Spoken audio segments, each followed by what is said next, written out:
given the cost of living crisis, the energy crisis, the forecast of a deep recession, the pound plummeting.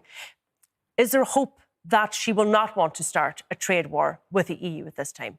There is hope, certainly, but, you know, expectations are really low.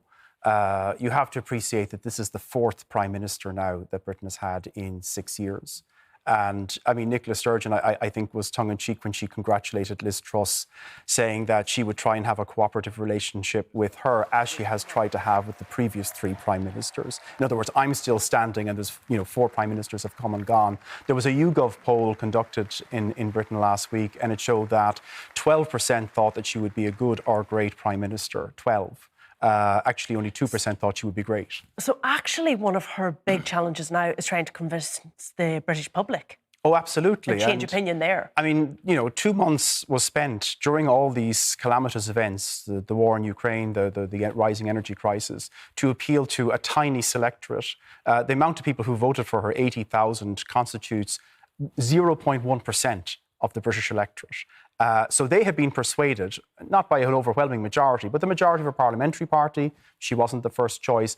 And I think the consensus is borne out by opinion polls that Sunak would have been much more popular with the British electorate. She knows that she has an election coming in 2 years, so she's looking forward to that now. She's more or less ruled that out in her speech today by saying that she's looking forward to a victory in 2024. There were some Because there were rumours at one point that there might be a snap election. There were, but I think she will look at the experience of Theresa May and say that kind of idea of enhancing your personal mandate by going to the electorate backfires badly. She has a majority, a parliamentary majority, but she is reliant on Brexiteer fundamentalists like the ERG, and that's going to make her manoeuvrability, her wriggle room, very limited. Yeah, well, speaking of that, let's talk to journalist Amanda Ferguson in Belfast. Amanda, was conscious today when I heard Liz Truss speak, and she said, Boris, you got Brexit done, as if there's a full stop after it.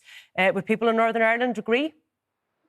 Well, I think that when that sentence was uttered, that there were a few raised eyebrows on this side of the Irish Sea. I think that we know that the new Prime Minister is going to have this big sort of full in tray that we've heard of, that there's so many issues to resolve. But the Unionist parties certainly want a resolution to the protocol issues, whereas the non-Unionist parties seem to be focused on the restoration of Stormont. I think that what we're hearing from the panel maybe is a little bit of hope over experience, but that could just be because I'm a cynical journalist. But we're currently waiting to hear who the 8th Conservative Party Secretary of State for Northern Ireland since 2010 will be. It's unlikely that Shailesh Farah will stay in the job, and the reports would indicate that it's not a job that's particularly coveted, that it's been offered to a few different people and they've turned it down so far. I think that the only person actually... Is it Amanda?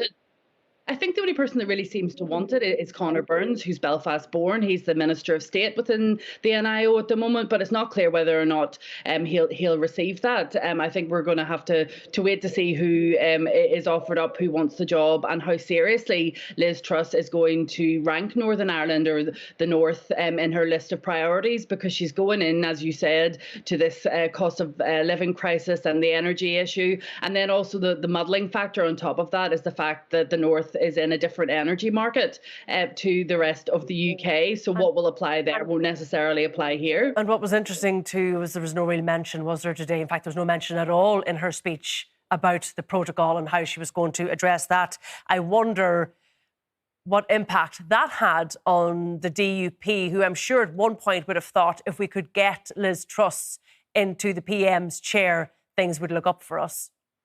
Well, she was the preferred candidate among unionists, but I think that we got Brexit done, or Boris got Brexit done line will have concerned them a little bit. The DUP leader, Sir Geoffrey Donaldson, and Sinn Féin leader in the North, Michelle O'Neill, have both written to Liz Truss requesting a meeting. Geoffrey Donaldson focused on the challenges of the protocol and resolving those, where as Michelle O'Neill focused on restoring government. So I don't think that the change of leadership is going to mean that miraculously that Stormont's going to be restored any anytime soon, and we are fast approaching that October end of October deadline, where the caretaker government that we have at present that can't even fulfil the full functions of government is no longer going to operate, and power is going to have to pass to the civil servants, and again they are only going to have limited functions. So I'm not particularly optimistic, but it could be because I've been around this sort of Groundhog Day procedure of Stormont being collapsed and up and down and impasses lasting on and on. But certainly you can sense that the EU, that the Irish government,